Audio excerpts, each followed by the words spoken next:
વડિયાના Shri સુરગવાડા high school ખાતે પત્રકાર એકતા પરિષદ અને નવરંગ નેચર ક્લબ રાજકોટના સંયુક્ત ઉપક્રમે ફૂલ છોડ તથા ફળઝાડના રાહત દરે વિતરણનો કાર્યક્રમ યોજાયો હતો. આ કાર્યક્રમમાં આંબા, ચીકુ, સીતાફળ, લીંબુની કલમો અને વિવિધ ઔષધીય છોડનું મોટા પાયે વેચાણ થયું હતું. આ સાથે ઘર આંગણે શાકભાજી ઉગાડો અભિયાન અંતર્ગત બિયારણનું વિતરણ પણ કરવામાં આવ્યું હતું, જેને ગ્રામજનોનો અભૂતપૂર્વ પ્રતિસાદ મળ્યો હતો.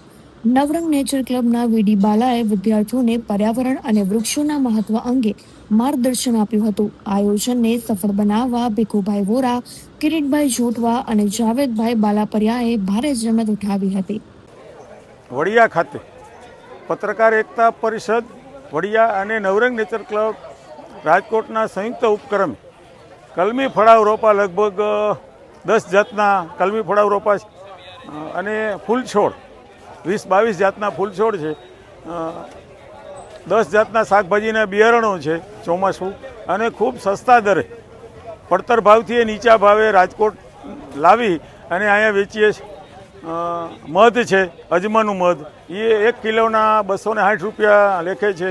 ધારો કે ગુલાબના એવા રોપા છે ને 30 રૂપિયા હોય, કોઈના 60 રૂપિયા હોય, પણ ગામથી 50% સસ્તા અમે ગામ એટલે આપીએ. વડિયા એટલે આવ્યા છે કે કોઈને 2 આંબા જોતા હોય ને તો લેવા નહીં જાય, ઘર બેઠા 2 આંબા મળી જાય, 2 ચીકુ મળી જાય.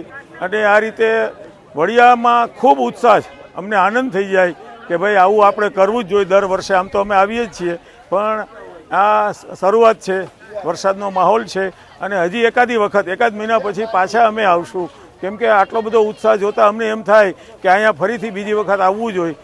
એક વ્યક્તિ 10-12 રોપા લઈ જાય એ સૌથી મોટી વાત છે. એક જણો 1000 રોપા વાવે એ બહુ મોટી વાત નથી, પણ વધુ લોકો આ વાવતા થાય તો પર્યાવરણનું કામ થાય. ધારો કે આંબા અને ચીકુ વાવશે ને તો પછી બીજે વર્ષે એમ કરશે કે ભાઈ હવે ફળામાં શું ઘટે, તો કે હજી જામફળ ઘટે છે, સીતાફળ ઘટે છે.